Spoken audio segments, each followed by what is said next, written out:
When you look at the incredible landscape on planet Earth, all the different terrains, the varying soil conditions, the awesome water features, oceans, lakes, rivers, streams, the waterfalls, the different climates, the huge amounts of plants and ground covers, the requirements are so varied. Can one fathom how big a project that was? When God designed the landscape project for planet Earth, He was so genius, He designed it in such a way He would never have to show up to work. It is completely self-sustained.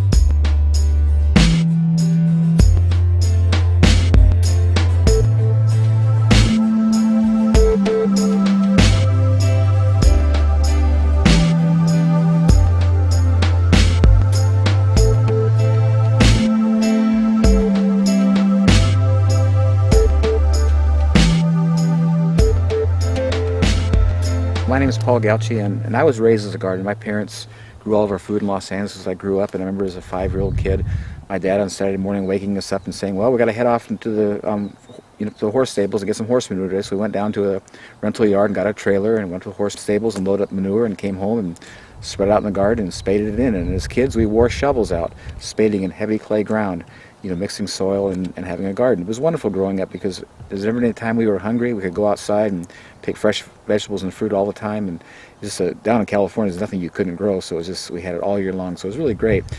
And so as I started to, grow up and I got married and I had some children and I decided, Los Angeles was no longer a place fit for human habitation as far as I was concerned. It was getting really crowded and smoggy and just not safe. And so I thought I want to move to a place where I can continue to do this and grow fresh food for my family, have clean water, clean air. So we came up here to the Olympic Peninsula of Washington. We have a beautiful place. But we built a house and we faced a real challenge. We drilled a well, went 213 feet and got half a gallon a minute. And if you're doing the math and thinking about that, that's not enough water to do a garden. I'll never forget as long as I live. It was August 1979. It was a great year to build a house. Didn't rain all summer, but boy, in August, all this grass was totally dead. The road coming in was all dust. I'm looking at that and saying, God, how am I going to grow fruits without water? And it was so incredible. I hear inside, it says, well, you're looking at the wrong thing. Turn around and look at your trees. And I pushed enough out when I built the house that I knew they had shallow roots. And I says, God, you really have my attention. If you can show me how you do these without irrigation, I can do an orchard. So I went out to the woods of the Fork and I started moving this material underneath the trees, and I was totally amazed. This beautiful, soft, black, damp, incredible compost. When I saw that, I says, well, I can do this. This makes sense. So I started planting the trees out there, and at that time I had straw and sheep manure. Now I'm using wood chips, and it's been amazing. This orchard's been here 31 years now. It's never been watered or fertilized once. It goes through droughts or whatever, and it's just every year it gets better. As I was doing this orchard, experiencing these incredible results, because I was a creature of habit, and because our nature is to do things as we were taught and not to inquire from God, I says, okay, God, thanks for the help, but I can handle this on my own. And so for, I think, probably 17 years, I was out here diligently rototilling, hauling in organic material. You can see a place over here, my major rock pile. This is my altar. This is where all the rocks that came out of my garden over here.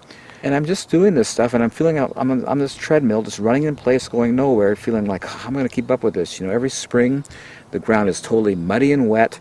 When I tilled it, it turned to weeds in 5 to 7 days, solid green with weeds.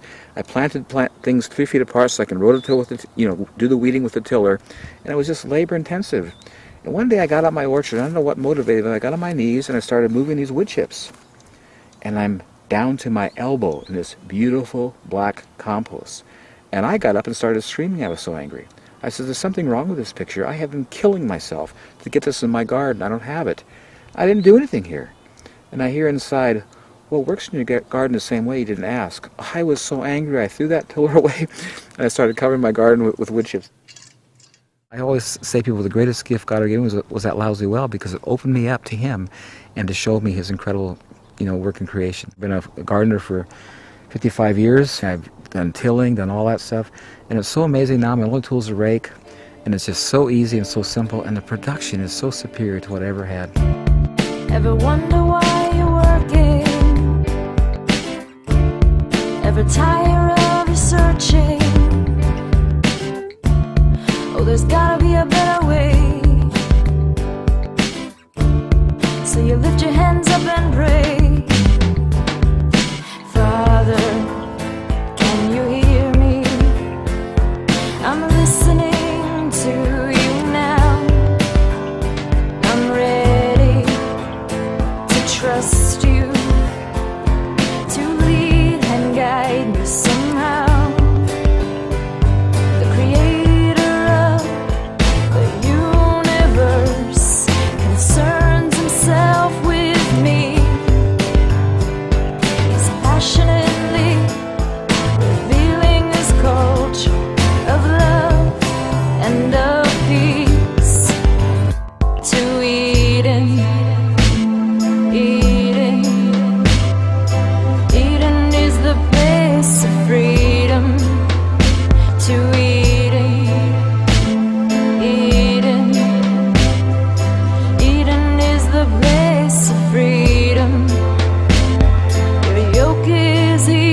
when I saw how easy and simple this was, I says, God, where do we lose it? Why are we doing this?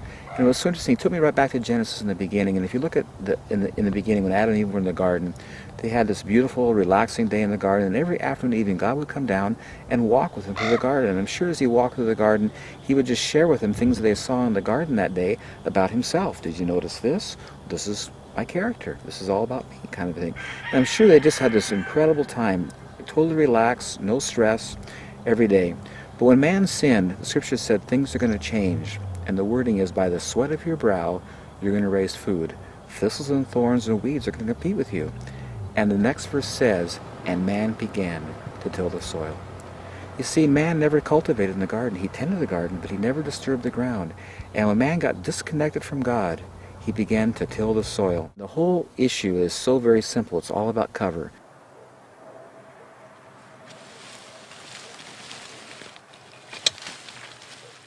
Nowhere in nature where man has not been do you ever see exposed dirt.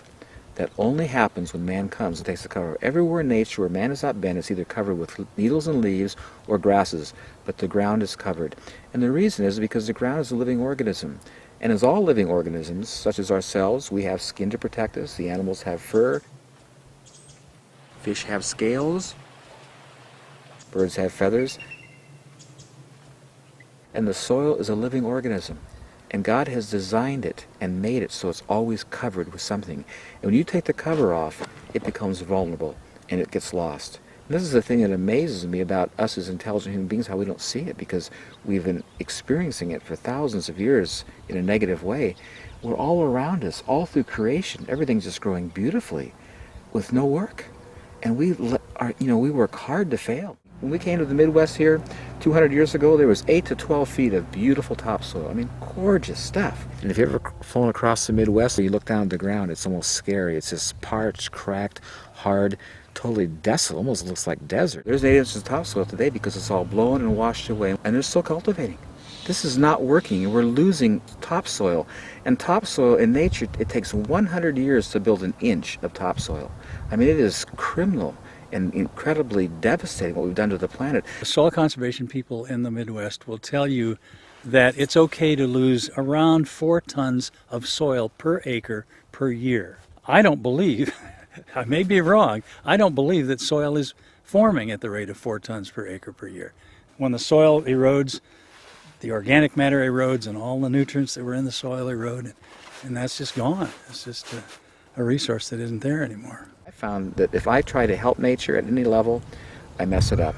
My approach now is just to look what it does and it says, talk to me, show me what you're doing, because I want to copy it, because it does it the best. I have 2 properties that I'm doing this on. This one here, the ground is clay and rock. It would be impossible to farm. It would be considered from the agricultural point of view as marginal soil. The other place I have is 80% rock, totally gravel pit. You couldn't possibly till it. You couldn't possibly cultivate it.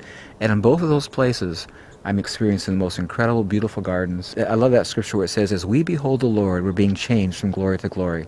And I find that anything that comes in contact with God gets changed, including clay and rock and rock. It's just so awesome to take people and take them back and show them my incredible ground. You can't even break with a pick.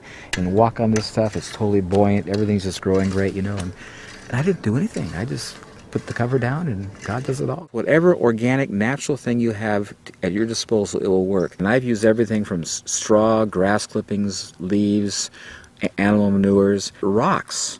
But having used them all, I come back to wood chips and I see where it's been for a while and what it's done. It is my favorite. It just is the nicest thing to use. First of all, when I speak of wood chips, I want to delineate between wood chips and other things that people put in the same category, such as bark or shavings or sawdust. Wood chips, when I say wood chips, I'm referring to branches that have been chipped. Branches of the trees, which is about 90% needles and leaves, that have gone through a chipper or a tub grinder. You want to get it from the source, you know, either a good tree service or someplace who has a good amount of it, and because the bag's just too small and too expensive. If you live in an area where you have local tree services, people that are trimming trees or taking them down, I would just get in the phone book and look for those kind of people, and that would be a great source.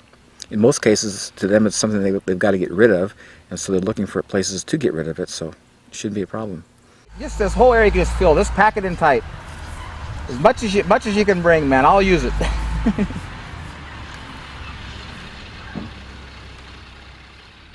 In the local area here, we remove hazard trees and trimming and view removals and different things to enhance views, and so this is a byproduct of that operation. We've dumped chips here for Paul for a lot of years. And, 12? Okay, 12 years. In Paul's case, this is so handy for us because the location, it actually saves us time. So we give it to Paul. It's handy for us to get rid of the material. So it's getting more and more common for people to call us wanting chips. The thing about mulch is pretty much in every municipality there's mulch available because someone's chopping a tree down, somebody's cutting a tree, somebody's shredding leaves. If we can try and get things that are as close as possible to us, maybe it's your neighbor that's chipping up a tree next door, then that's the best product for you. I'm an arborist. I prune trees for a living, and for me it's an art form, and I'm so thankful to be able to do it because it's a gift that I have, and it's just something that's just so pleasing and so pleasurable. You know, it's interesting that the scripture talks about pruning. There in John 15, Jesus is saying that I am the vine and you are the branches. My Father is the husbandman. He's the one who maintains and cares for it all. And it goes on to say that he prunes the trees for what purpose? So they'll bear more fruit. And I love these things about God because they're so much bigger than I. When I try to figure that out, it makes no sense. If I'm cutting a tree, taking branches off, it would make sense to me from a mathematical point of view. I'm reducing its capacity to bear fruit. But God's saying he prunes so it'll bear more fruit. And it's just this incredible, beautiful illustration of God, how his whole principle is it's in giving you receive. And so with the tree, when you're taking stuff out of it and it's giving of itself, that process develops it and strengthens it and encourages it to produce more fruit. And in my experience, I totally see it. People will come to my orchard here, you know, this time of year, and you can't even walk through it. And they'll come after I prune it in January, and they says, "What happened to your trees? They're naked. I mean, what'd you do to them?" I says, "Well, come back in September. They'll be all touching, you know." And I'm just basically, you know, making room for them to fill in, you know, and they just produce so heavily every year. And it's amazing how much comes out. But they come right back and produce tremendously. And I'm finding, I always tell people, if you want a tree to grow, the most stimulating thing you can do to it is cut it. Cutting it will way surpass fertilizing, watering, anything else. Nothing compares to the effect of pruning.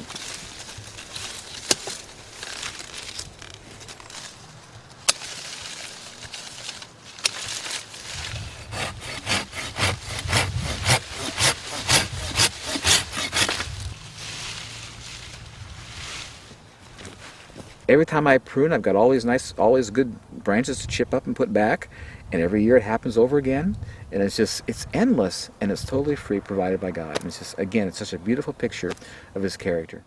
My name's Steve Johnson. I run what's called the Lazy J Tree Farm. Most of the farm is in Christmas trees, fruit orchards, vegetable operation, and then the compost facility here. I only do yard waste through my facility. Normal yard waste that comes in, as long as you've got fairly good green coming in, with the yard waste, has the right carbon nitrogen ratio to compost properly. I ran a chipper for years, and you have to pick up the material and put it into the chipper, and after a while it's just too much labor and energy for what you're getting out of it. And so the tub grinder is really a good way to put the material through fast, and you never handle it by hand.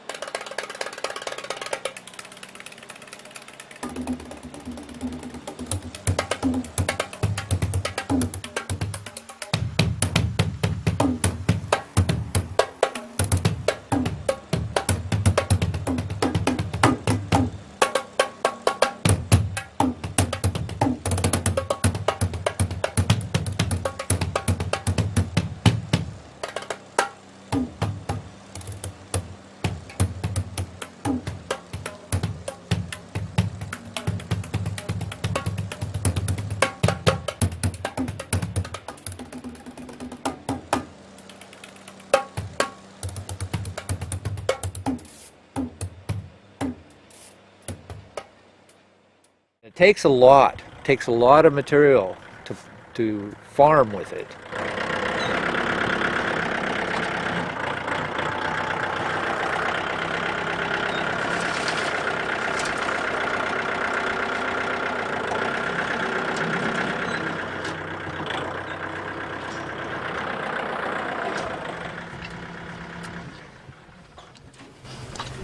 You know what's so interesting about this? Track with me. I came across this revelation the other day. These wood chips, when the wind blows, don't move. No, they stay there. And they're lighter than dirt. Exactly. You track with that. That's bigger than me. And I love it. It's nature. It's so awesome how the Creator designed this. I mean, there's no tilling, there's no digging, there's no... This is it. This is the only tool I need. Man, it is awesome. My roses love it. Everything loves it.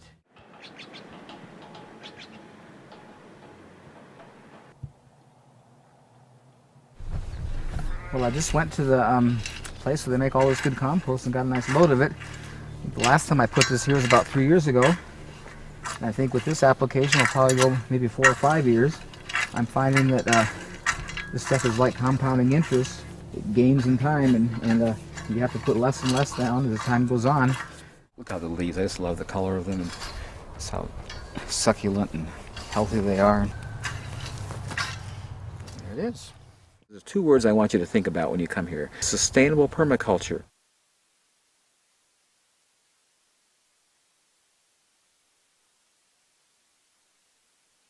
Everything you see here was created in nature for free, and it's renewable. It was for liberty Christ came to set us free. Everything about God is free and sets free. And I love that about his character, and it's so beautifully just, exemplified and shown in nature. This is just so freeing. And I love that scripture where he says, "Come to me, all you who labor and are heavy laden, and I'll give you rest." Now you have to ask the question, why do we labor? And why are we heavy laden? It's because of the fall. He says, "Take my yoke upon you." And what do we use the yoke for? That's what attach the oxen or the animals to some device to cultivate the ground. And Jesus says, "I don't do things like you. Follow me around and learn from me. My yoke is easy and my burden is light." And in this incredible environment, this thing that God has created, he shows his magnanimous, awesome, giving, generous nature. And it is so beautiful in comparison to the man approach of tilling and putting back, constantly being on a treadmill running, never getting on top of it. All these wood chips just sit here. I don't do a thing. Anytime I choose to plant, put a seed in, it totally thrives. If I don't use it, it just waits for me and develops, richer qualities. And in the meantime, it doesn't blow away, it doesn't turn to weeds, and it just stays. Where conversely, anything that I do, if I don't stay right on it, maintain it, I lose it, kind of thing. I'm a slave to it. And again, it's just this incredible quality of God of just setting us free. What I find quite interesting is that the issues we have in agriculture, and I'll just list them: soil preparation, fertilization, irrigation, weed control, pest issues, crop rotation, pH issues, none of those issues exist in nature. And what I'm finding at my place, none of them exist here either. And I feel just so thankful to be set free from that.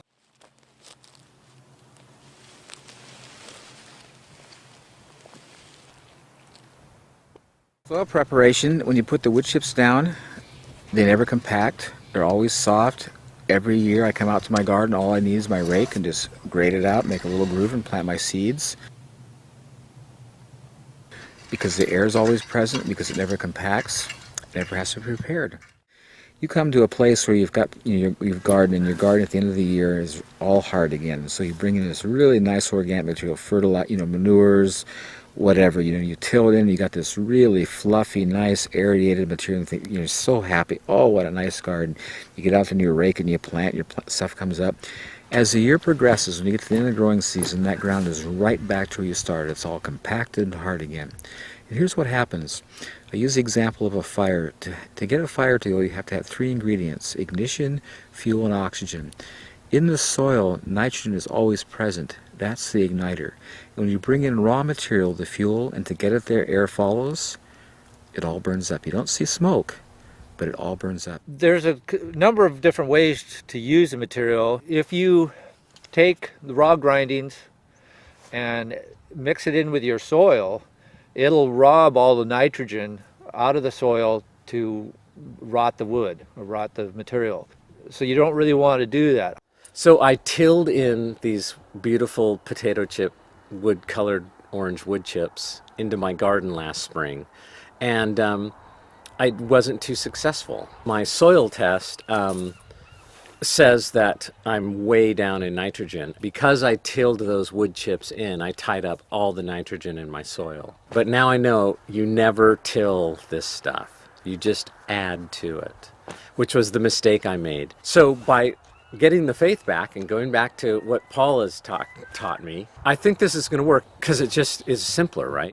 Basically what soil needs to survive is the same as this. It needs air, it needs water, and it needs food. It's a basic principle for all life.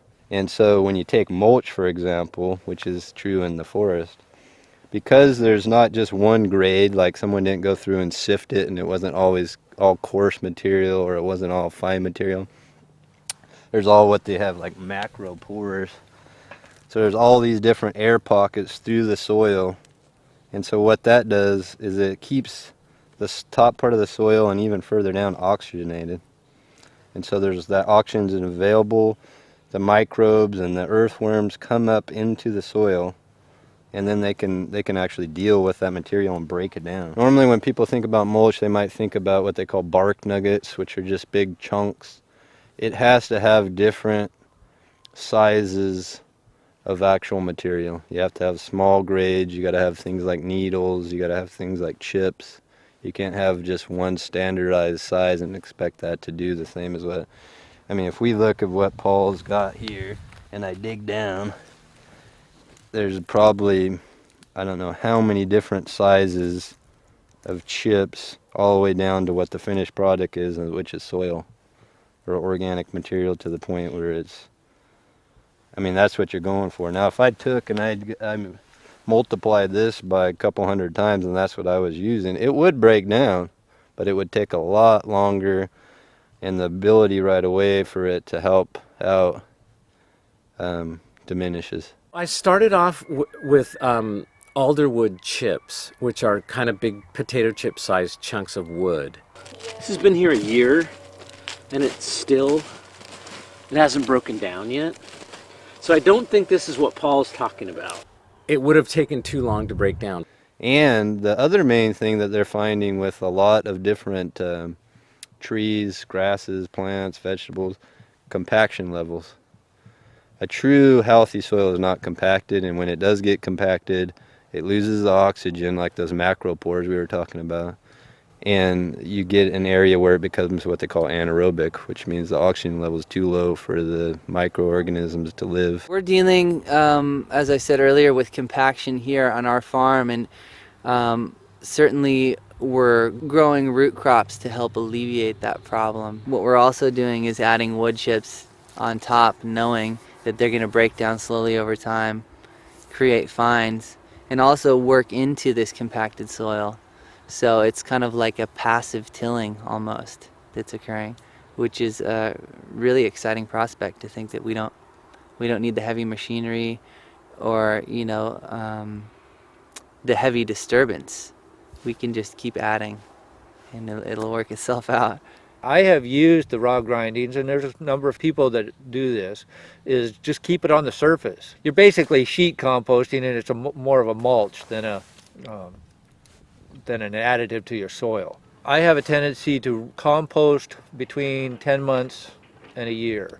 The compost itself, once it's composted, and then the screen material, you can use that several different ways. You can plant straight in it, which is, there's a lot of people that do that, or you can just leave it on the surface as a mulch. Compost does a lot of wonderful things besides just nutrient benefits in your soil, worms and beneficial fungus that's in there. You'll just see the plants just love it.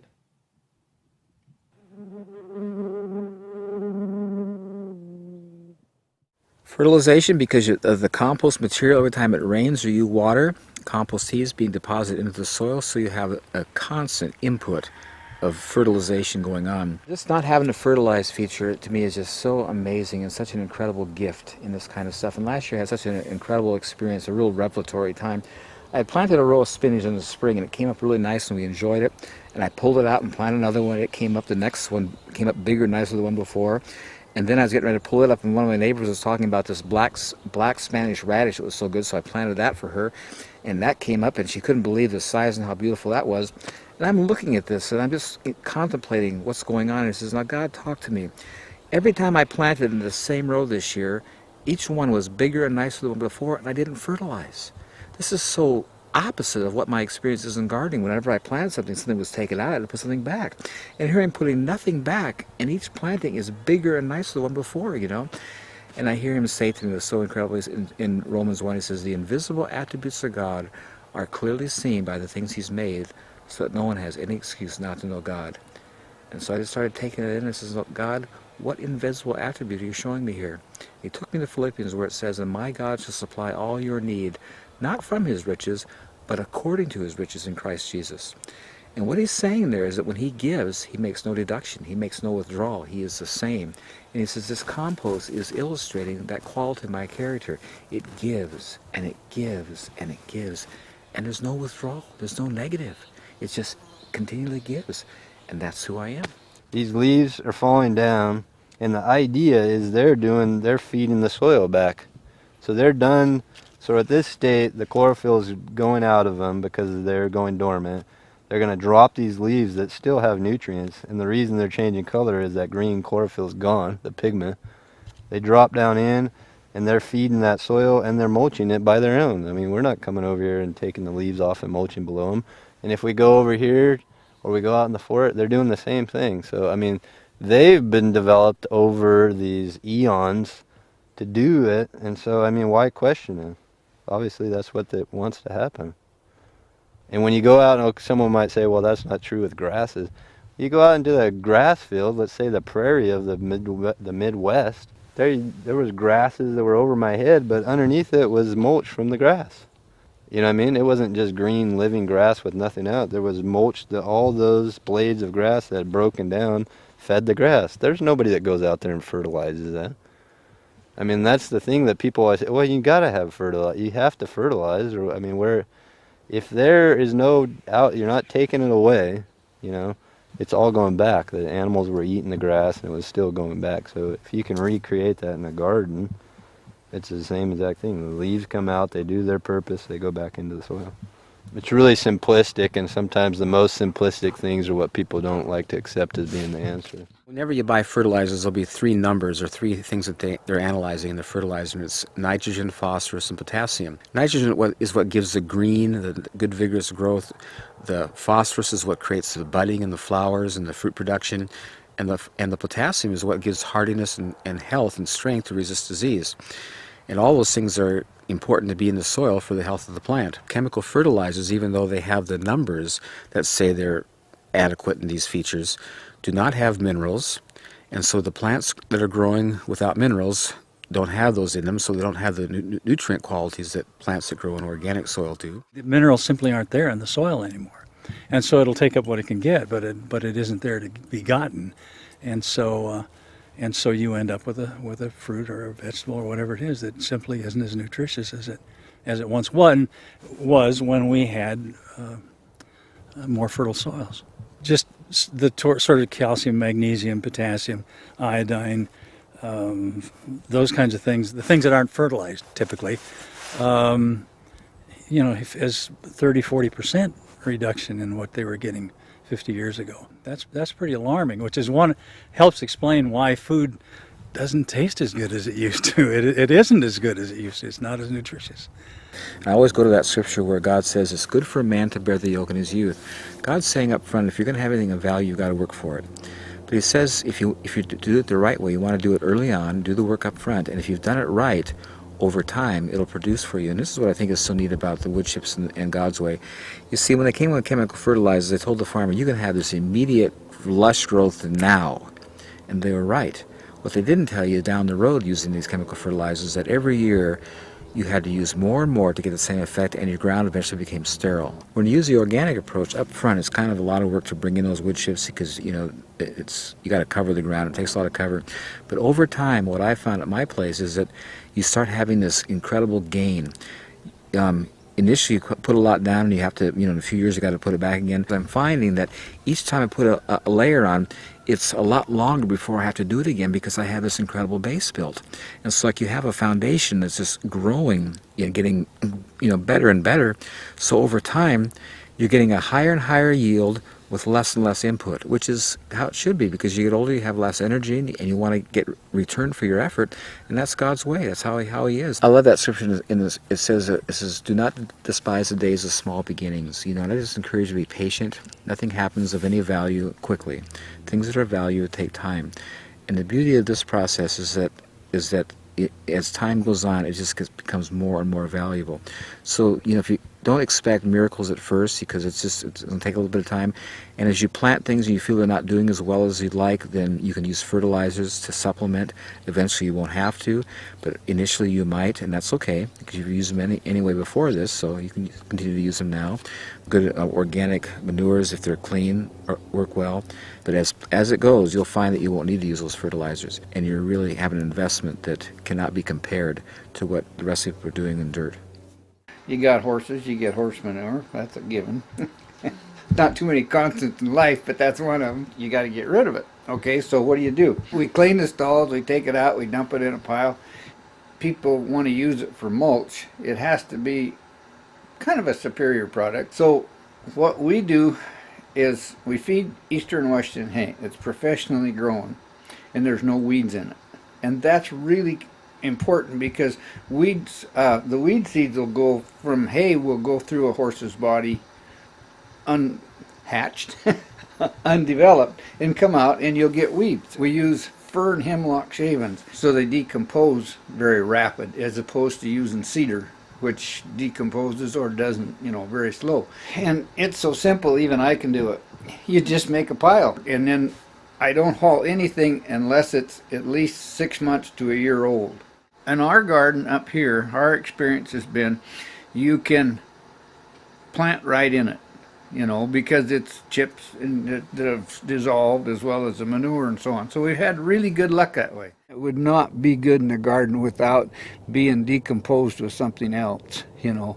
That's a common complaint if you use straight horse manure. I'll go get some and show you a sample of it.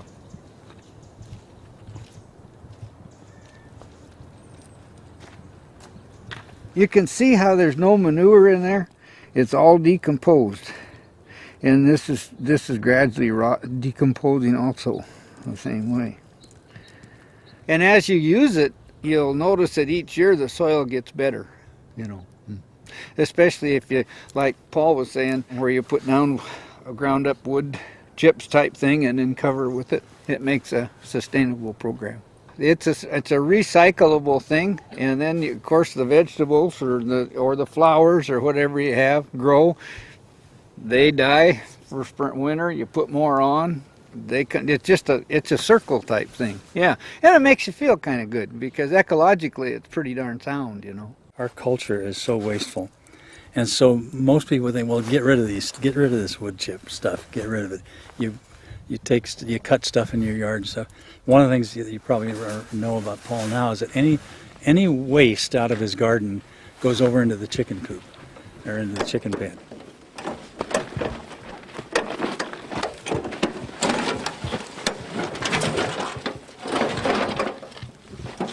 And then they eat it and munch it around and then poop.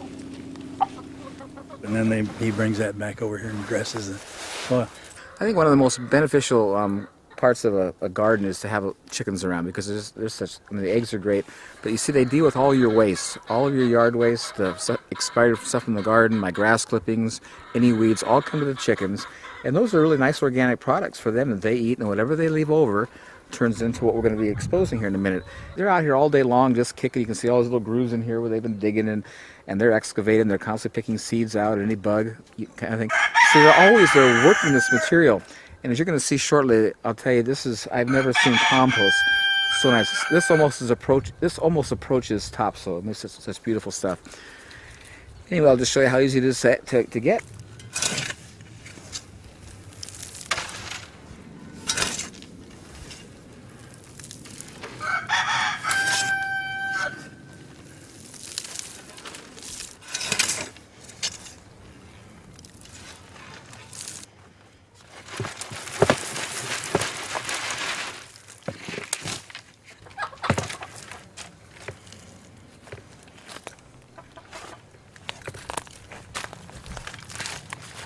You can just see what beautiful stuff this is. I mean, look at this stuff. It just won't compact. I mean, this is the ultimate topsoil. And it's all just good compost from my yard waste. I always say that my chickens are my soil manufacturing plant. The eggs are just a bonus.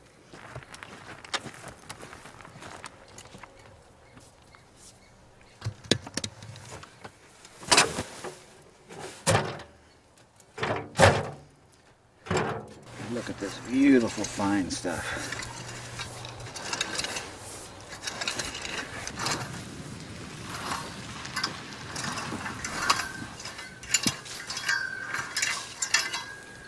There it is, pretty quick.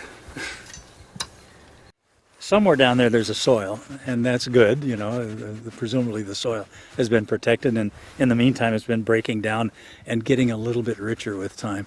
But this mulch that is on top is basically organic matter. And that's one of the things that we're losing out of our soils around the United States is organic matter. Organic matter is wonderful. It holds the moisture up there.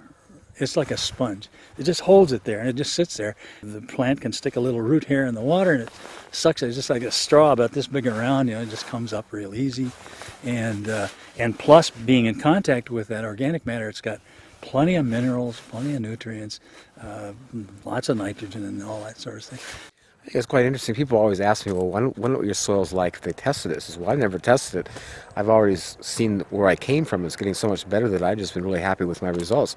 I think this is really neat. They did a soil testing, and we were actually able to see that all this stuff, I mean, the soil completely is over the top as far as, you know, nitrogen, phosphorus, and potassium, which is what the plants have always indicated. But it's just nice to see that scientifically this, you know, meets the criteria. It's what it looks like. Every year in the same place I get a higher and better yield because the compost is being deposited into the soil via rain and water as a compost tea, and it's just like the soil is the bank, and it's a real descriptive of like compounding interest. Just gets better and better and better, and the beauty is I do nothing.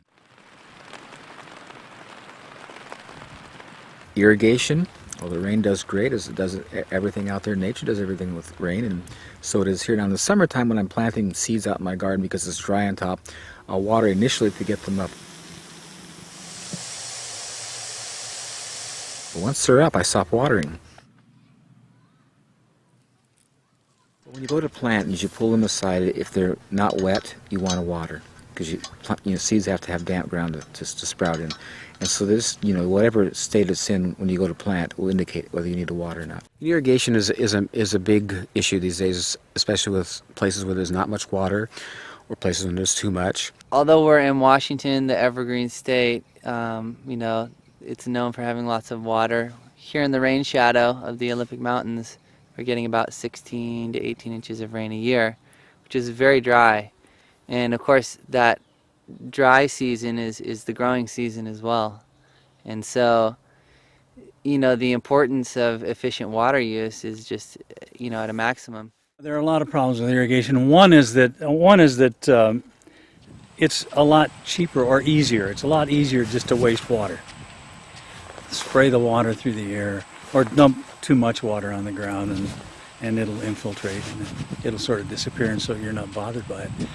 But I think the last thing I heard was that irrigation on the whole is something like 50% efficient. It's, you know, about 50% of the water is getting to the crops. And now that water is getting scarce and we're running out of water in a number of places around the world, we're actually, the North China Plain, for example, lots and lots of those farmers are going out of business every year. The idea that we can use wood chips and reduce our water use by 95 to 99% is just really exciting. That's something that my friend Paul has proven over the years, and something that we're doing here as well now. Even in the short time we've certainly seen water holding capacity and growth attributable to, you know, the fact that we've heavily mulched, you know, a lot of our plants. And you see how it's damp down in here, and see these tomatoes have never been watered and won't be watered all summer. You can drive a truck on it, it won't compact, and it just gets better and better and better. Here, have some of these tomatoes, they're starting to get ripe. This is what I get so blessed by. Look at this. Look how damp this is. And this is August. And it's going to stay this way. This will never dry out. And this is why I don't have to water. Where in dirt, you won't experience this. It's going to be compacted on top. You dig down, it's dry. But look at this beautiful material. You know, and I find it's quite interesting in my experience. I have a place here that I have a pond, and I plant my potatoes down there because they like to be watered. And I find that things around there grow so much better than they do when I water from the top. And I'm realizing that in the beginning, before the flood came, there was no rain. Everything was water with water coming up from the ground as a mist, and that is the ideal way to water. It's the ideal. And I think in Psalms it talks about a tree that's planted by the rivers of water. It brings forth its fruits in its season. Its leaf also shall not wither, and whatever it does shall prosper. You ever go along riverbeds or stream beds, you'll see the plants alongside the trees are just huge and lush and just gorgeous. And that's the ideal way to water, is to have sub-irrigation water coming up underneath. And I think it's so interesting, in nature, the ground, it maintains and holds that water, so it's always there. It's always available to plants on a continuous basis because of the capacity to hold it, And watering from the top is so counterproductive in a garden situation because that's just, not as effective as, sub-irrigation or material that holds water, so you can just live off the rain. The rainwater is a superior water. Groundwater never compares to the benefit of good rainwater. And if you've ever done a garden, you see after it rains, everything just grows great. Nothing like when you watered, So if you can live on that, that's the best. You'll find with wood chips the incredible advantages. There's no sponge that'll hold water like wood chips. I'm amazed at the water it holds. And for example, we live in a place where just 70 miles down the road there's a rainforest. It gets 15 feet, I'm not saying inches, 15 feet of rainwater a year. And when you walk in the woods, the forest there's no water near your feet. It's not spongy, it's not damp, it's damp, but it's not soggy. And it's amazing, those wood chips totally absorb that kind of water quantity. Another thing that's amazing about wood chips is when there's not enough, like it's like now if you look at my grass out in the front there, it's all brown, but in the wood chips in my orchard, it maintains the moisture. And here's the incredible thing about God in His design. When there's too much water, the wood chips displace it, and when there's not enough, it retains it. And at that point, I'd have to check out because that's too big for me. The idea is, with something like what Paul's got going here, is you're creating a layer over the soil that can act as almost like a blanket for the soil, so that the moisture level in the soil is staying up to the levels it should be. If this was blank and there was no mulch, 9 out of 10 there's a lot of runoff. I mean, there's water, just normal rain is taking any nutrients that are above and either leaching them away or leaching them down into the soil. Where this mulch, when the rain's hitting it, it's stopping right there, it's slowly working into the soil. The microbes and everything, the bacteria, the earthworms, everything that's living under that is protected. And then they are slowly decomposing that mulch down into the soil, which is the food for the plants. Water is such an important thing. We couldn't live without it, and I think it's quite interesting, the ratio and how it is on the earth. 75% of the earth is water. Our bodies are 75% water, and what I'm finding in my produce and fruit, it's 75% water. And I'm seeing a real connection here and a real balance. And what's interesting in plants that are growing in dirt, that are irrigated with water, they don't have that water content. And I've discovered the reason is that we see in dirt, because it's compacted and hard, roots can't develop like they would like to, and so they're pretty compacted and not very spread out. But in this environment, where there's so much air in the ground and it's so porous, the roots just spread everywhere. And because you have this very large root system, it's able to take up all this water. I've always said that the amount of water in the ground has nothing to do with what's going into the plant. Because you could have, heavy clay ground, which is what I have here, and I could be watering all day long, and it's not going to go in the plant because the ground's so compacted, there's no root system. But in this stuff, because the ground is so porous, I don't need to water at all because the roots are everywhere. Drawing such a wide area, they're taking up such a huge amount of water, so it doesn't matter about how much water is in the ground, it's because of their capacity to take up. And that's what's so key, and that's what I just find just such a pleasure. Anything I pick, you break it off or you bite it, and just juice and water just flows out of it, And that's how it's supposed to be. That's really the design. And it's just so important for us to be hydrated with our food and to be getting enough water.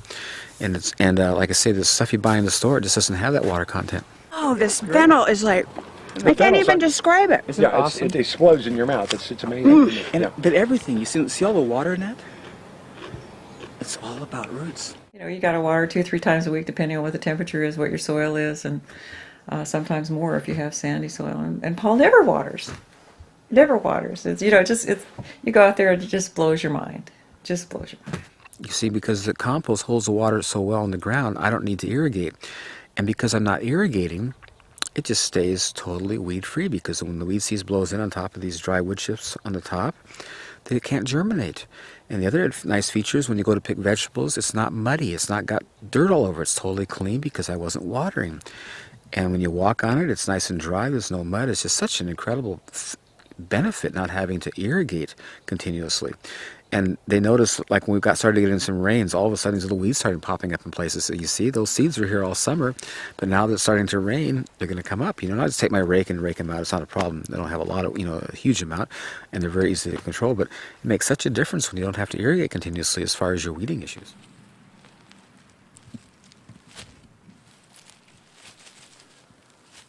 Weeds? Well, I have weeds. Weeds always happen, but because the ground is so soft and nice, I can just take my rake and just drag the rake through and it uproots all the weeds. Or if I have to pull them, they pull out really easy. And it's kind of fun pulling here because it's just, I enjoy seeing the great root systems and just how nice everything does. So, and it's great. I call them salad green for my chickens because they just love it. You know, it's just good organic greens. So weeds aren't a problem. Where in other soils, when it's got compacted, you got to really work to get those roots out. This stuff, they just come right out, so it's much, much easier. Weeds, I didn't say the weeds come up really good too. If you have weeds, it's easy to weed. Easy to weed, Easy right? to pull the weeds in this once you have a lot of this material. It's super easy to pull these things out. It makes your weeding a whole lot easier than what you're used to. But yeah, I mean, look at all those roots too. I'm used to things just breaking right off. It's amazing. Revolutionize weeding your garden. Isn't that great?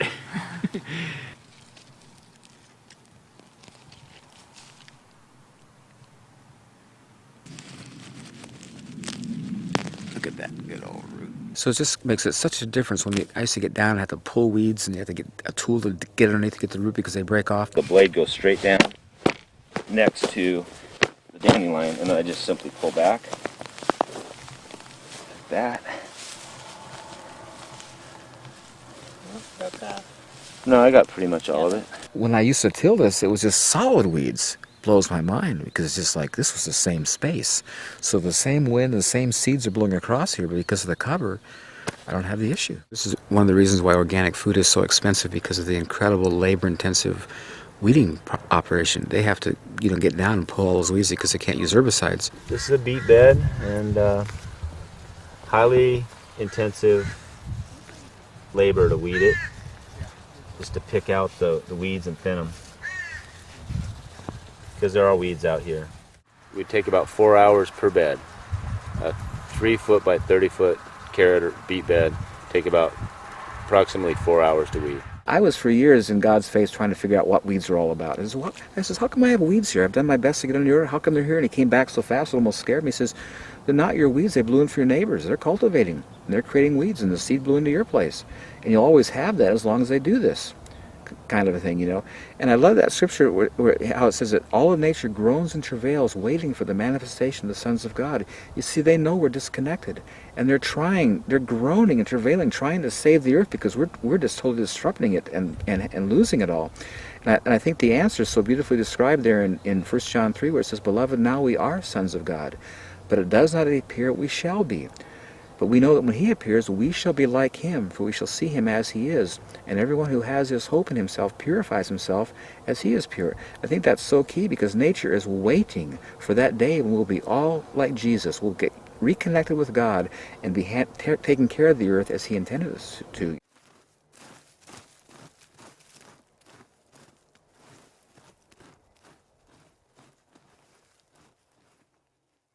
You know, occasionally pests will come in nature and will defoliate a few trees every now and then, but not serious enough that it causes any great losses, and nature always overcomes. I think if you follow organic principles, it's very rarely that your insect population, your negative insect population gets out of control. And of course, it doesn't matter if you spray organically, you're still going to kill beneficials, and so beneficial insects. So it's best to just deal with whatever damage you have and move on. George Washington Carver, when people would ask him how to deal with a disease in their tree, he would say, well, you don't want to deal with a disease, you want to get the tree in good health and vigor, and it'll take out the disease. I think that's such a true statement, and it's so true about everything. And if you'll get a real healthy plant, as I have here, I don't have any insect problems. If a bug bites into my plant, he drowns because there's so much water there. He just is infused with it, and he wants cellulose and fiber, so he goes somewhere else to find a stressed, dehydrated plant to eat on because he can't eat on mine because there's too much water. So if you have a healthy, vigorous plant, insects are not a problem. As plants became weaker because of chemical fertilizers, insects began to be very overpowering and would take out huge amounts of plants. And so they stepped up to the plate and created insecticides. What they didn't take into account was that the Creator designed everything in nature to be overcoming, and as these insecticides would come in contact with these insects, they would mutate and develop opposition to it, and the next generation, those insecticides didn't affect, and so it's not a problem. So they have to keep improving and strengthening the insecticides. Well, what's that has progressed to today is that the insecticides are so powerful, so potent, they're killing the plants. And so what they've done to solve that problem is now they're using genetically modified organisms where they're changing the DNA of the plant and putting the insecticide into the plant. And I don't know what, if you're following this, but this is not going to end. And if you just, it amazes me how people, think these days, if something is in a plant that's going to kill insects, it certainly can't be beneficial for my body. We have to decide if it's acceptable to take any one piece of the puzzle out and it'll work. Like GMO crops, that's my perfect analogy for that.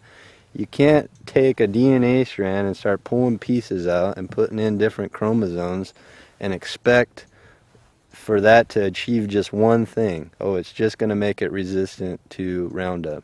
Well, guess what? When you do that, it changed something on the other side. It's like a bubble. Pressing in the bubble, it distorts somewhere else.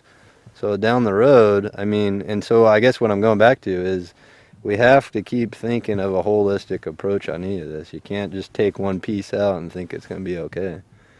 And the mulching idea is just adding something back. Several years ago, I read an article that really got my attention. In Japan, the typical consumer would go to the store, the produce market, and pay 30 to 50% more for vegetables with bug bites. And their rationale was that this food is safe to eat. The stuff without bug bites is so poisonous the bug wouldn't eat it. And they're right. This is what's so pathetic about our culture. We're so cosmically oriented. If we see a little bug bite, a little wilt, oh, don't touch that. That's not good. We want this really pretty, good-looking stuff.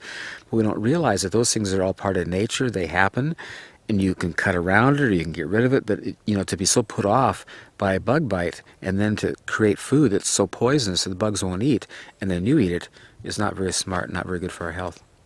My name is Edith, and I think living here in Sequim now for 22 years. This is the most beautiful place so far because you have always that fresh air. Sequim, and then the mild winter. Of course, the mild winter is also bringing along all the little pests that bother us, but Paul has found through the mulching, you have much less problems with the insects. Well, the thing about pesticides is that, whenever you use a pesticide, whether it's organic or inorganic, you're killing good insects as well as bad. For instance, when you have aphids, ladybugs come in right after to control them. And so my feeling is I don't want to kill them, I don't want to kill bees, and so I'll just live with the pests, for that period of time, and it's not a problem. Crop rotation. If you look at nature, plants go to seed and the seeds fall in the ground, and they do it every year, decade after decade, century after century, and there's not a problem. But when you cultivate and you have exposed ground, you've got to move crops around because you'll have disease issues and problems. I think I've got the classic example down here at my pond area, where it's a nice, good, low, wet spot. I've been growing potatoes now 16 years in a row in the same place, and they come out nice and clean every year. Today we're going to harvest some potatoes, and that's one of my favorite fun things to do because it's such a pleasant, surface to be on. The potatoes come out so clean and nice, and it's just fun, And as I'm harvesting, I'll also plant, and my harvesting and planting is all done at the same time, and it makes it so simple and easy. This is wood shavings and horse manure mixed together. And it's just, guys, just look down in here as you dig. Just how beautiful it gets. It's just, oh, this is, I don't, you know, if any farmer or gardener would recognize it, this is like ultimate gold. This is the most beautiful stuff you could ever have. Look at just how soft with my hands I can move it. And it's just never compacts. It's totally just the best. See, now this was last year's seed. See how it's hauled all inside. See how much, you know, different that looks than that. You know. That was a seed I planted last year. And if you know anything about growing potatoes, if you grow potatoes in dirt, if you don't rotate them, after several years they'll get scabby, and that scab will increase to where you can't even use a potato. These get so bad. But my potatoes down at the pond, the girls were here harvesting, they're all clean and beautiful, no scab. And I love it. It just makes it so convenient.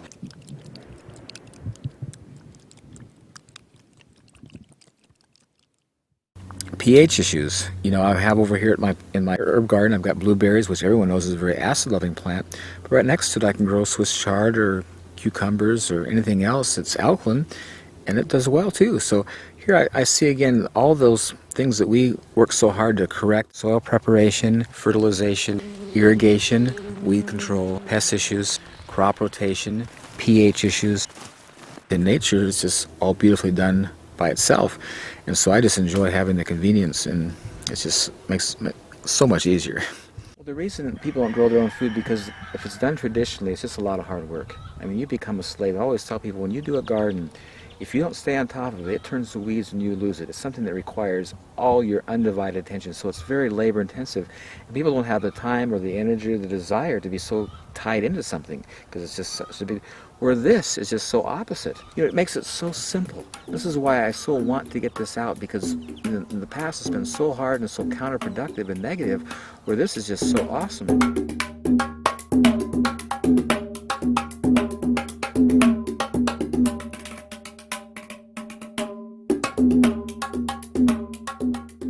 We're in Southern California, in the South Bay area of Los Angeles, in a town called Palos Verdes. Southern California only gets about 13 inches a year, even in a normal rainfall year, and we've had drought for the last 4 or 5 years. And what we've tried to do is find interesting California native plants and plant them around the garden as much as possible, and then more recently vegetables, and see how they do in this area. We've basically taken the existing soil, which is pretty dry, a mixture of adobe and clay and little rock, and added mulch as much as we can to make it richer.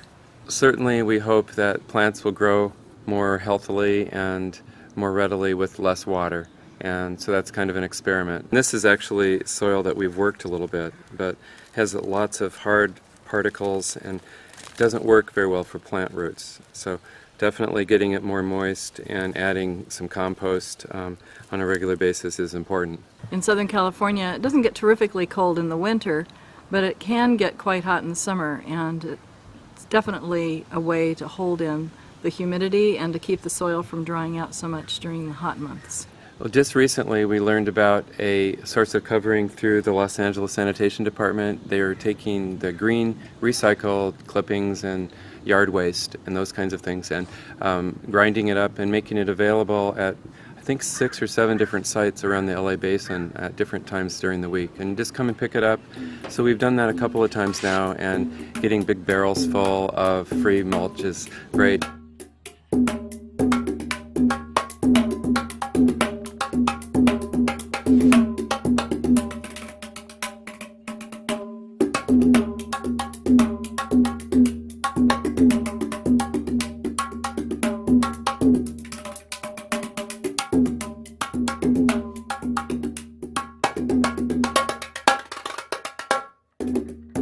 Just adding it to the garden in different places. Once we got our plants, we used both seeds and seedlings in 4-inch pots.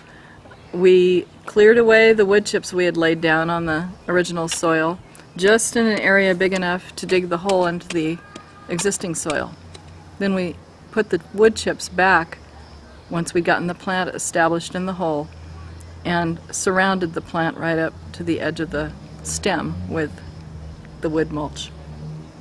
There's no climate in which using a mulch isn't a good idea. It definitely enhances the soil.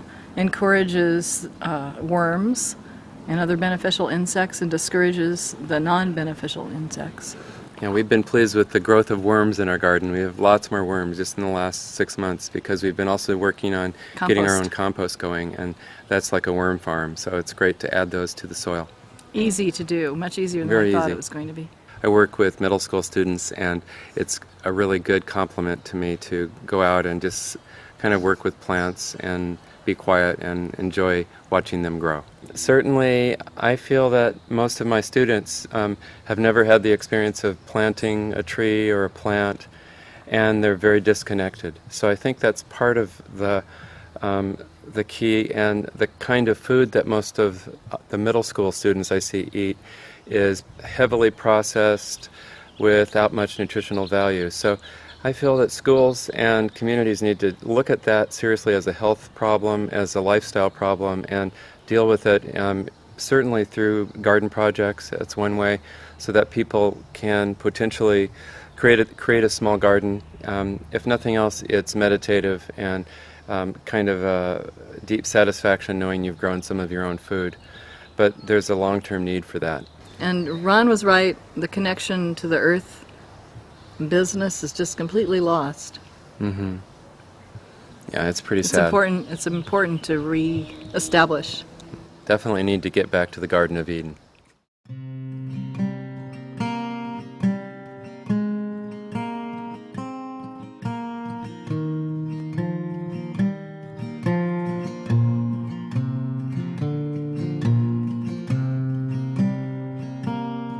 Hi, I'm Diane McComber.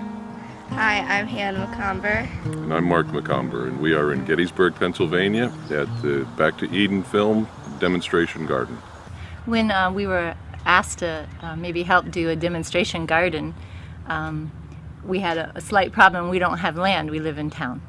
And so we started seeking the Lord and praying.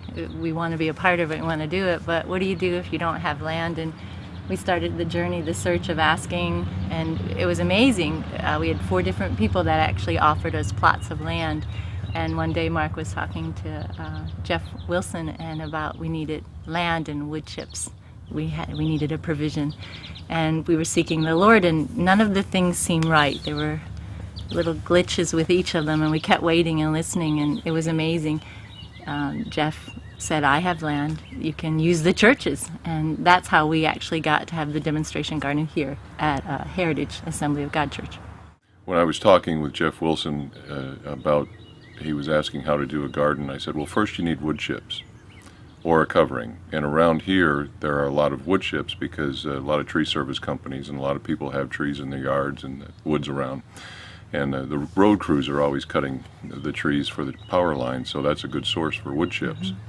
And he said, well, I have a pile of wood chips. And I said, really? Maybe we ought to do the garden there. He said, fine with me. So this is where we ended up doing it. And he did have a pile of wood chips about 2 or 3 years old that they were making a walking path around the property.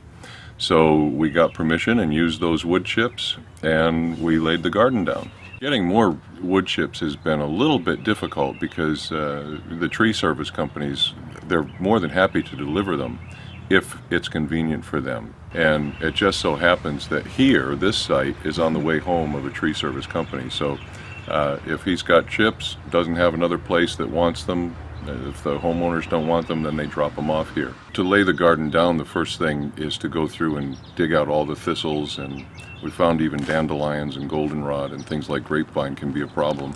So if you have those things, to dig them out is very helpful.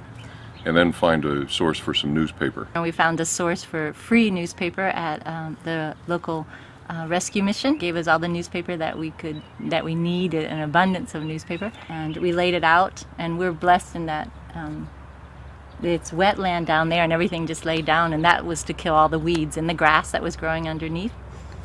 And the newspaper, we put it down about 2 to 4 layers thick, mm-hmm. and it seems like it really needs to be 3 or 4 layers thick.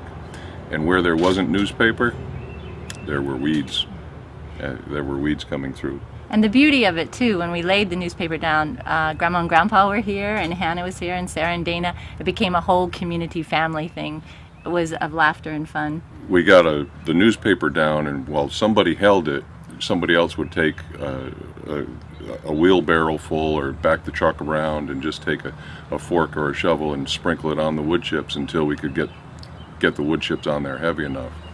And once the light film was on of wood chips, then we could put the covering on, 4 to 6 inches deep. The first year is really best. Beyond that, it's going to make it difficult for your plants to grow. For not being gardeners, our first garden's kind of rather big. It's 100 foot by 40 feet. And again, the Lord just provided a provision for us. My brother owns a, what's it called? Front end loader. Front end loader. And he came and he really helped us a lot. Thanks, Steve.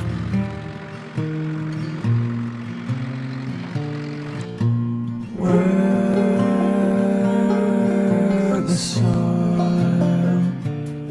with your hand.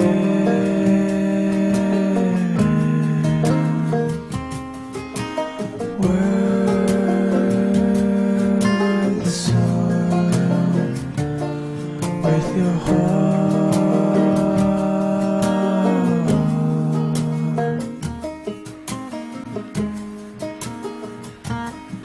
When Steve started to dig into them with a front end loader, then the steam just rose. It was like a cool morning with the steam coming off a meadow or lake, and it was really nice. It was beautiful.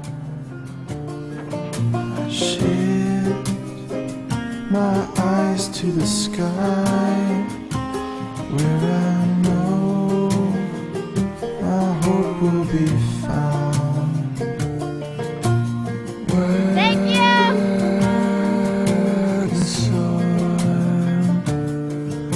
Your hand.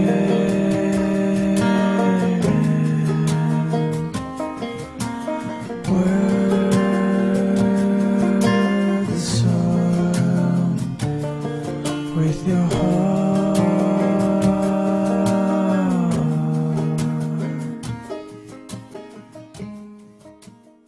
We were really blessed again because all of our seeds were donated to us from Washington State. And that was an amazing gift. In October, a box came from Washington. Paul had given some potatoes for seed, and Justin had given us a bag full, 4 types, I think, of garlic. And we immediately, in the fall, planted the potatoes and the garlic. Typically it would freeze at the depth that it was planted, but the wood chips kept it warmer, kept it insulated. Almost every single one of them came up. So yeah, it worked. When we were planting the garden and while things were germinating and coming up, it was so exciting to see these plants come up, because it's like we are going to have a garden full. We're going to have a produce department full of harvest. Yes. Yeah, we're going to give vegetables all over the community. And as time went on, it was a little bit discouraging because things came up and then they stopped growing. And I didn't know why. So that's when I put the fertilizer on. And they grew a little bit more, but then they stopped growing and actually went to seed. And the reason for that was because we were growing in the wood chips instead of in the soil underneath. And we can tell in the places in our garden where the plants, the roots actually got into the soil versus stayed in the wood chips. Because where they got into the soil, the plants did remarkably better. It didn't take very long before we realized we needed to do some fertilizing. One of the organic materials that's the best for nitrogen and for fertilization with wood chips is dried blood. And so we put a couple of 17-pound bags on at different times. And that did remarkable things for the plants. The dried blood worked better than anything for organic nitrogen fertilizer. As far as this garden, I think what we would have done differently would have been just to put about 4 inches, 4 to 6 inches of wood chips down, and then part the chips and plant in the ground beneath the wood chips. And that soil really does get prepared pretty quickly by the wood chips. It softens the ground up pretty quickly. When I moved the wood chips off in one area, I just took my finger and I began to dig. And in no time, I was down 2 inches really easily. And then in the yard, just off the wood chips, I started to try to dig, and I was, you know, really stressing my finger to even break the grass, let alone break the soil. So it really does make a big difference. We have a friend that offered they have half an acre between their house and the neighbor's house that it's just empty. There's nothing on it at all. All they do is mow it. So he offered it if we wanted to have a garden there, or anyone else wanted to have a garden there, I have wood chips delivered there, that would be a site that we could do. So we set up another garden there, and the first thing we did, of course, was check for the thistles, and it was has been mowed all along, and there were no thistles, so we put the paper down. Then we put about 2 or 3 inches of mushroom soil down on top of the paper. And then once the mushroom soil was down, we put about 3 or 4 inches of wood chips, somewhat composted wood chips, on top of the mushroom soil. And then over that, a dusting of less than an inch or less of cow manure that had been composted. And then that was all that we put on that. Newspaper, and then mushroom soil, about 3 or 4 inches, and then 3 or 4 inches of wood chips, and then just a dusting of an inch or less of cow manure on top of that. And when we got done, we felt really good about this garden is done correctly. It's got the nutrients, it's got the soil that it needs, and then 3 days later we planted seeds. And here it is, a week later, they've all come up, everything is germinated, and we have things growing. And so Father's Day, best Father's Day of my life, we planted the new garden. When we planted in that garden, we moved the wood chips out of the way. We did not plant in the wood chips. We planted in the mushroom soil that had the nutrients and used the wood chips as the covering. When you plant in the soil and they get big enough, then you side dress them with the wood chips. So that's what we'll be doing when they get big enough. So it's looking really good. It's growing really well. Something that I think it's too, and more about, that honestly really is about the garden. I think it is to take kids back for a generation. I do think away from video games, away from TV, away from sitting, take them back into nature, because God does display himself in nature. You cannot look at a seed and see the miracle of something coming out of it. We watched as the beans were coming through the ground, and the seed was still on the sides, and the little green plant was coming out through the middle, and we watched it in amazement. And you cannot not have a lesson about God at that moment for a generation. Just to see God. I mean, that's why I believe God started Adam and Eve in a garden. We're back to Eden Organic Garden. I'm Johnny and I'm 5 years old. My name is Hannah McComber and I'm 9 years old. I'm Natalie and I'm 7 years old. And we are the Kids Garden Patrol. We've learned that ladybugs are actually, they eat other bugs and they're good for gardens. Whoa. What did you find? Ladybug. What's your favorite bug? Ladybugs. Why is ladybugs your favorite bug? I don't know. Because what do they do in the garden? They eat the other bugs. Whoa! There she goes. And these are bad for gardens. They eat the leaves. Why do they eat the plants? Because they're hungry, I guess. Get off of there. There's a fat one. What I like about this garden is that whenever you're weeding, it's very easy to weed. All you have to do is just pull it out, and it usually just comes out all the roots and everything. And we have friends where they had a garden, and it wasn't with wood chips or anything, and they tilled the soil and stuff, and it was really hard to pull their weeds out. You hardly could pull them out at all. And I think that's cool that I can pull the weeds out really easily. I wish that all children could learn how to do a garden and teach their children when they get older. I like coming to the garden. I like coming to the garden too. I like coming to the garden as well. We like doing it together. Bye! I think that for the future, I mean, absolutely, the health benefits of eating what comes out of the garden is going to be immeasurable. But also, I think that times aren't going to get easier, they're going to get harder. And I really feel like the Lord has released this now worldwide wood chip gardening in order to be able to provide for people that don't have the ability to do traditional gardening. They don't have the equipment, maybe they don't have the space, they don't have the understanding of how to do traditional gardening. And you can just lay down some wood chips this year, and if it turns out that it's 10 years down the road that you need to be able to grow your own food, like in the days of the Great Depression, then your garden is ready. And I really feel like that's a major aspect of the Lord releasing this at this time. He's released it in enough time for people to get things ready that they need to get ready. Don't have to be in a panic about it, but to be intentional about it and to do it. Some of the spiritual lessons I think that we learned from doing the garden, or at least that I learned, was that God always speaks to you in the garden. It's amazing, the dialogue. And also being patient. The garden, I think, just teaches that amazingly. And to trust the Lord in the fullness of time. The fullness of time He brings forth His glory, His beauty. Fun lessons like the seeds, to trust, even when you're planting them. One of the first dialogues I felt like the Lord had with me with the seeds was that they might not all germinate, but you still plant and just trust Him. There was beauty in that for me, with even just the spiritual connection with that. Was we live our lives. We just plant, and He does the rest.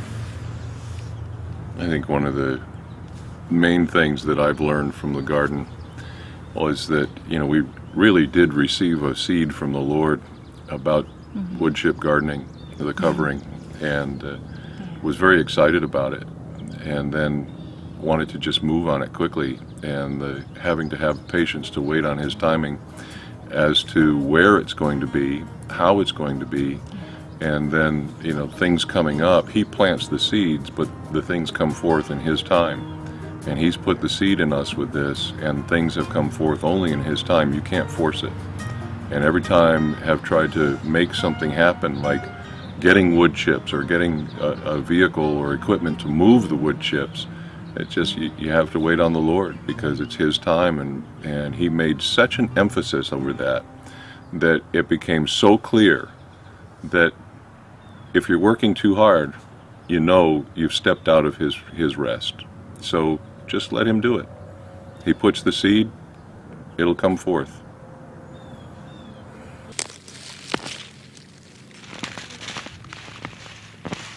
I always come back to, I love that statement of Jesus, "Come unto me, all you who labor and are heavy laden, and I'll give you rest. Take my yoke upon you and come learn of me. My yoke is easy, my burden's light." And I find that if I'm doing something that's stressing me out and getting a lot of work, I realize this is not God. This is not how He does things. And I just love my harvesting approaches. Whenever I get around to it, I do it. If I don't, it's all right. I have chickens that'll use it if it's gone too far. And the advantage of harvesting when stuff is fresh in season, you're getting the ultimate food value. I think it's interesting too how when God's explaining to us how He provides for us, He says, "Consider the birds of the field." It's how they don't toil, they don't sweat, and I provide for them. Are you not of more value than them? And then he says, "Seek first the kingdom of God and His righteousness, and all these things will be added unto you." And we look at all through nature. Everything in nature is not pressured, not under stress, and they eat everything fresh in season. It's all there for them, and they do wonderful. Where us, the most sophisticated of all the creation, stress out, and we don't eat good food, and we buy all this processed stuff, and we're thinking like, God, Jesus is trying to get our attention. Consider them. Pay attention. This is how it's supposed to work, and I care a lot more for you. And it's just, what I think is so sad is that God's made such an incredible provision for us. He's given us land. He's given us seed. He's given us, the sun, the rain. It's so easy to grow food, and it's so natural. It's what everybody's always done from the beginning of time until the Industrial Revolution. So we need to get back to the original and do it right.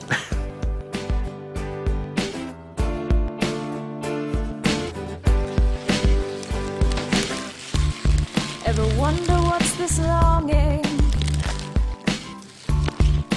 whispering at your heart, for the thing that you were meant for, but you don't know where to start? Father, can you hear me? I'm listening to you.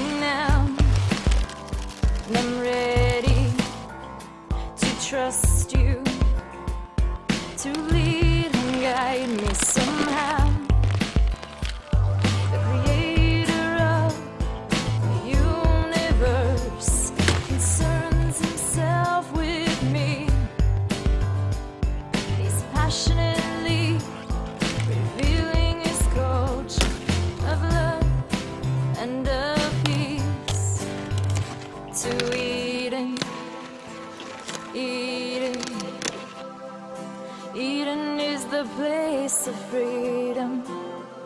To Eden, Eden, Eden is the place of freedom. Yeah, your yoke is easy and your burden is light. Help me to lean on you the rest of my life. To Eden, Eden, Eden is the place of freedom. Apples, the enzymes that cause them to ripen don't happen until 7 to 10 days before they get ripe. So all the apples that you're buying in the store, they're picked green, and the enzymes aren't there. They just don't show up. They look nice, they have nice color because they did the nitrogen fix and it looks good, but the enzymes that cause them to digest are not present. And so when you eat that apple, your body has to go salvage enzymes somewhere else in the body to digest the thing. So instead of this being a nutritional plus for you, it acts as a negative, and it's not really good. When the apple falls off the tree, it's usually pretty ripe. This is what I love about this arrangement. The trees are pretty low to the ground. The ground is soft. When they fall, they don't bruise. And the other advantage is that, you know, in harvesting, you see when they harvest apples all at once, not all apples on the same tree are ripe all at once. They come on at different times, and then some are in more of a shady place, so they don't ripen as quick. And so if you pick them all, you're going to get some unripe ones. The advantage of coming out at your leisure, when they fall off, they're always ripe. And so you have all the enzymes present, the full nutritional benefit that was in the apple. Depending on what it is that you're growing, the nutrition comes with the color. And that's why, you know, it's always been, you know, known to eat a variety of colors and have a rainbow diet and all those kinds of things, is because there's different nutrients that are more prevalent with all those different colors. But the color doesn't ever come until it's right before it's ready to be picked. Unfortunately, you know, the society and the culture that we live in, they are picking those things much before that nutrition is there, which is why I believe that a lot of the taste is not there. The sweetness and or you know, whatever that particular plant is prolific in. And I think that's really a big reason why people are not, you know, big fans of eating vegetables in particular, is because of the taste. I always say that plants that grow fast are sweet and tender. Things that grow slow are tough and bitter. When I used to grow stuff out here, they grow slow, they were tough and bitter. Now I plant stuff, man, it's up in a week, you know, and just 3 weeks it's just totally huge and beautiful. It's just amazing the difference. Well, you know, I'm not I haven't been formally educated, and I don't have a nutritional background, but I do have taste buds. And I notice other people do too. When they come to my place, I just love to have them sample my food, and the response of everybody is, that is so sweet. It's just, and see, listen, everything that God created, I believe, is sweet. Very sweet. It was very sweet. They're so sweet. And tastes so good. This is good. Mm-hmm. I was a butt jerk in Largo Park. Mm. That's good. And see That's good. It smells good. These blueberries are really, really good. Mm. And my gut feeling, intuitively, is that the nutritional value of food is relative to its flavor. If it tastes good, it is good. If it doesn't taste good, it's not good. And I come back to this good God that we serve. God is a good God, and He gave all of us a sweet tooth. We desire sweet. It's just innate. Mm.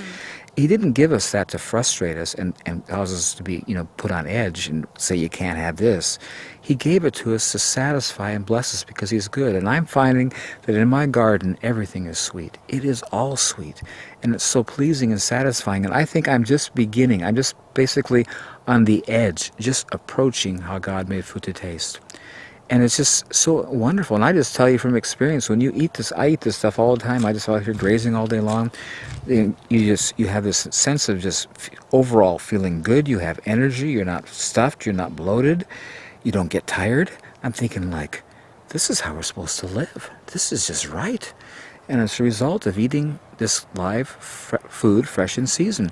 And so I can't, you know, come from a scientific place to analyze why this is better than store-bought, but I'm just telling you from how I feel and the flavor and the comments of everybody else according to the flavor that I know this is way over the top. Everything I've been eating is just delicious. It's amazing. It's packed with flavor. It just feels like it's the best food. It's so great. Sweet, juicy, delicious. This is the advantage of not watering. Amazing. This is fennel. Isn't it delicious? Isn't that amazing? How sweet it is. I mean, if you could get that. Well, what I have in my yard isn't like that. No, because look what it's growing in. My This is my finger. point. It's minerals that give flavor to food. And all of our soils today are so deficient because of chemical fertilizers, because of erosion, Yeah. that minerals aren't present. But this stuff is just totally rich. Well, this is the answer. In everything, man. It's like over the top awesome. What I find interesting too is back in the 60s when they would analyze potatoes, for example, they had large amounts of vitamin A, vitamin D, all kinds of things that aren't in potatoes today. And it's because the soil back then had minerals, micronutrients, things that God created which aren't in soils today because they're just fed chemicals. And the organic material is not going back in, and so the soil is deplete from all these wonderful things, and so the food is. And we wonder today, you know, why we have all these autoimmune diseases and things that weren't even here 50 years ago. It's not because our bodies forgot how to heal. It's because our food is not good. We're not getting proper nutrition. And basically today, people are taking supplements because they're malnutrition. They're not getting it in their food. And God created all this food for our bodies. I love Genesis, the first chapter, and I love the way it starts. And God said, fruits, vegetables, seeds, and nuts. This is what I made for your food. It is so good to have these vegetables and the fruit, especially the figs, that make you feel, you don't need a medicine or anything. You just feed yourself with good stuff. And like, it has even a better flavor. You know, when I have tasted Paul's vegetables, and like so many people, it has a sweeter flavor because it's not under stress. It grows with constant moisture, yeah. And this is the beautiful thing about it, you know, you not only help to make, again, a layer of fertile soil for the future generations. They have good soil there, it's not depleted. But you have also a vegetable that will nourish you, and it is published, you know, many places when you read the depleted soil isn't as good, so add your little vitamins in tablets. Forget it. If you can do this here, this mulching with the whole tree that's, you know, chipped up, that's the only way to go. Yeah. In some rational future, people are going to wake up and say, this is not only a good way to eat, but it's a healthy way to live.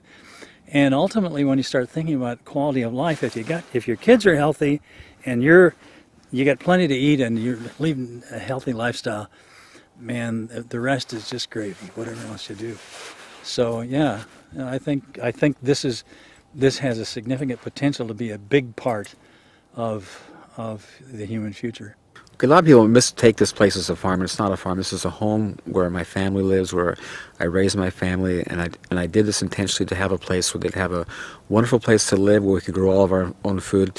And I've purposely, just because of how God's given me this really wonderful revelation of how to grow things, and His whole economy is in giving and receive. I've just never been in any position where I wanted to sell anything. I just have no desire to, and I just have such pleasure in sharing and giving with people because I have such an abundance. There's plenty for all of us, kind of thing. And it's just fun for me to watch people just randomly come to my place, pick things and walk off, and you can't even tell they were here. And it's just such a wonderful feeling, you know. I just love it, so much like God, because it's just His nature to give, you know.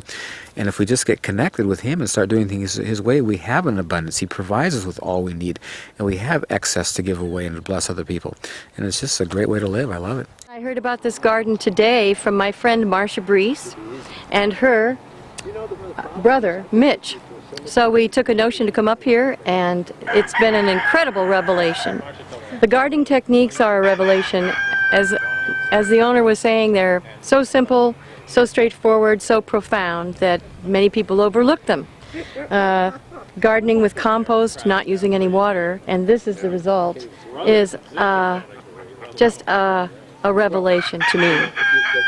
Do you think that you would ever try this at home? Immediately, in about 3 hours. Every herb and vegetable that he's grown in this garden is so flavorful, so pungent, so powerfully flavorful that I haven't tasted anything like it in a very long time, certainly not in the supermarket. And you don't see it this big in the store. This is not elephant garlic, this is Italian red. Thank you. And I want you to notice when you use it just how moist and nice it is. Oh, yeah. It's totally awesome. Oh, it's, yeah, thank you, thank you. You know where I grew that? No. Right out in my orchard, underneath my tree. Underneath the trees. This is You know what's so this is cool about gigantic garlic. Is the easiest It's thing in the world to perfect. grow, and here's why. You plant it in October. We're amateur gardeners, and we're going to implement this stuff. I know we are. It all tasted really good. It's just all outrageous. Oh, it's unbelievable. I mean, when you drive up, that's why I put myself in front of this. The whole front row of this orchard is these dwarf apple trees with the wood sticking out the top. And it's magical. It looks like it's right out of a movie. It looks like, I expected Alice in Wonderland to come bopping out any minute and say hello. And I told my son we're going to see a garden, and he's 10 and a half, going on 15. And like, oh, do we have to do that? And he just came up to me a little bit ago and he said, I'm glad we're here. Even he thinks it's cool. If it passes the test with him, it's okay. I've had, let's see, I've had a carrot, and I've had some cilantro, and probably the most shocking thing was the anise. It's literally sweet. At the end of the stem, the stem's good, which normally would be very tight, and at the end it's like eating a piece of candy. It's sweet. It's amazing. So he's turned me into a believer. When I was studying sustainability, I was looking at what is it that would make a human ecosystem really sustainable. And Paul has another, besides his farming techniques, Paul has another quality that really is ultimately the ultimate sustainable value. And that is, he has a big heart, and he's generous, and he's helpful, and he's helping his neighbors out, and anybody that comes in here, help yourself. And that's the sort of attitude, if you really want a sustainable human culture, that's the kind of attitude that we really ought to be spreading. If the human species is ever going to be sustainable, it's going to be because of people like Paul. Not necessarily because of how he farms, but because of his heart. Paul is an incredible individual. I mean, the things that he has been through and what he does and his knowledge about the garden is just absolutely incredible. And he's sent me quite a few people that have used our products, and he not only that, he's very honest. You know, I mean, when he talks to people, it's from his heart. It really is, and that's one thing I've always admired about him. Mm-hmm. I just think he's incredibly giving in his knowledge, and I love the way that he presents it. You know, I tend to be a very low-key teacher, instructor, whatever it is I am with the community garden, and I kind of feel like I go, rah, rah, rah, rah, you know, and don't have the volume and the enthusiasm behind what I say that Paul does. And he's just such a gift to all of us who meet him. He truly is, because of that enthusiasm. It's just wonderful. I would say Paul's evangelical in both definitions of the word, in terms of his religion and in terms of his expressiveness about what he believes. Both of those things. He's an evangelist, a garden evangelist. God is so there for us. He so wants a relationship. I always thought God put man in the garden for his health's sake. You know, get fresh food because it's close, kind of thing.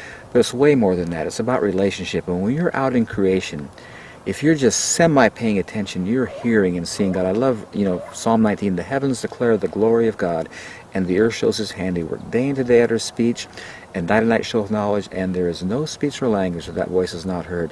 And I love it. When I'm outside here, I just am amazed at the things God shows me. And the thing that I discovered about God is that he's a lot like us. If you look in Genesis 1, or in the beginning when he created us, he said, let us make man in our own image after our own likeness. And many of you who are artists, you know how natural it is for you to want to share your art with people, because you're just really, you know that it's good and you're proud of it and you want to show it to people. Well, God is the ultimate artist. He's the master artist. And he's very proud of his artwork, and he likes to talk about it.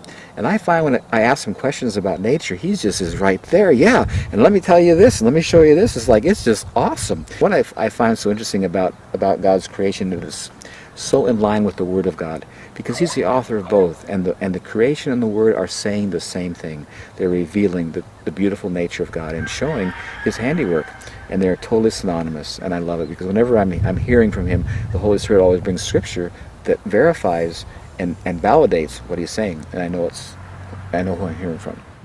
I love the scripture. You know, Jeremiah says, "Call unto me, and I will answer you, and show you great and mighty things you don't know." And then the verse in Proverbs, I think, is just so helpful. It says, "Trust in the Lord with your whole heart," and he helps us to remember where our heart is. It's not here. He says, "And lean not on your own understanding." He says, "Do not try to figure it out. And in all of your ways," and what does all leave out?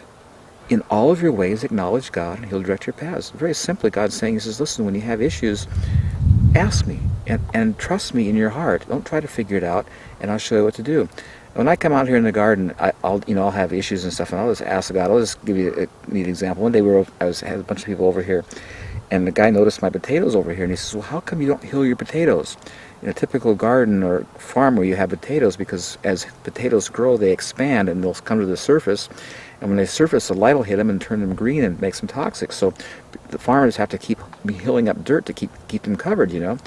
I looked at my potatoes, and this is, well, the first answer that comes to mind is I don't need to, but I'm not sure why. So when I'll go in tonight and I'll ask my mentor and I'll get back with you. So I go in the house and says, "Now God, how come I don't have to heal my potatoes?" And it was just so beautiful.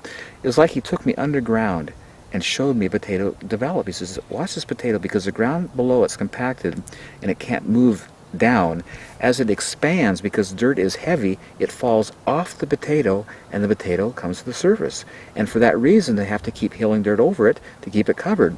But in your wood chips, because they're light and they're totally intermeshed together, when the potato expands, the wood chips just lift." And I looked at that, and I love his responses. "And remember, I told you I did this so I wouldn't have to show up to work. Hilling potatoes is work." And I just started laughing. Yes, God, you're so awesome. I always tell people when they question, whether this will work someplace, or it may work for you in a small place, but you couldn't do it on a big scale. It says, or they have questions that they can't fathom. It says, you know what the issue is here? You haven't taken into account an omnipotent, omniscient, omnipresent God who holds all things together by the word of his power. That's awesome. When you take that into account, there's no issues, and he's demonstrated. This is what I love. All through creation, it's demonstrated. It's not like this is hard to do. He's showing us in everything in creation how beautifully he does it, because of his incredible, all-powerful, all-knowing, totally all-present capability. And I love that word. He holds everything together by the word of his power. Awesome God.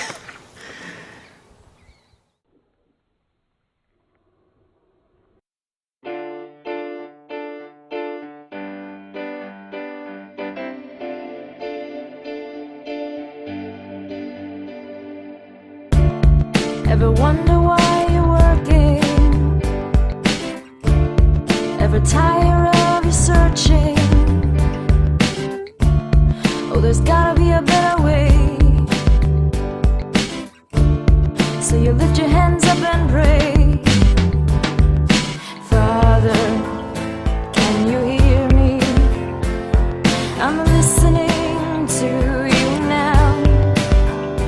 I'm ready to trust you, to lead and guide me somehow. The creator of the universe concerns himself with me. He's passionately revealing his culture of love and of peace to Eden. Eden is the place of freedom. To Eden. Eden is the place of freedom. Your yoke is easy, your burden is light. Help me to lean on you the rest of my life. To Eden. Eden is the place